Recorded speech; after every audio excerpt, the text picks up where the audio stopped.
अस्सलामुअलैकुम। आज की इस वीडियो के अंदर आप कुछ ऐसे स्पेनिश फ़िक्रे सीखेंगे जो कि अक्सर बोले जाते हैं।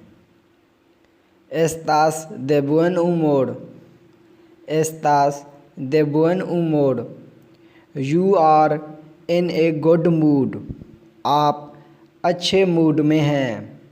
उमोड का मतलब मूड। के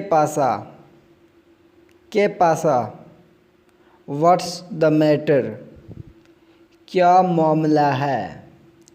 या इसका मतलब आप यूं भी कर सकते हैं, क्या चल रहा है। तो इसी तरह के फ्रेजेस के लिए के पासा इस्तेमाल होता है।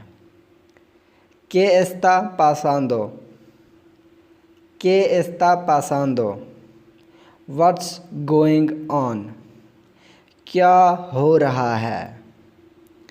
पासांदो का मतलब क्या चल रहा है या क्या हो रहा है, एक ही बात है।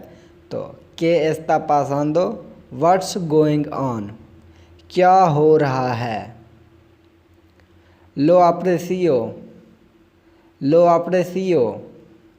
आई एप्रिशिएट इट, मैं इसकी तारीफ़ करता हूँ या मैं इसे सराहता हूँ। एक ही तरह से तर्जुमा बनेगा। आगे है quién es él, who is he, वो कौन है। एल का मतलब होता है ही यानी वो। quién का मतलब होता है who यानी कि कौन।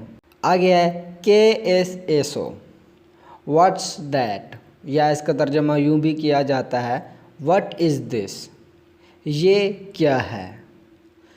तो उम्मीद है आज के फ़िक्रे आपको पसंद आए होंगे। अगर वीडियो अच्छी लगी है तो इसे लाइक ज़रूर कीजिएगा। मिलते हैं अगली वीडियो के अंदर, तब तक अल्लाह हाफ़िज़।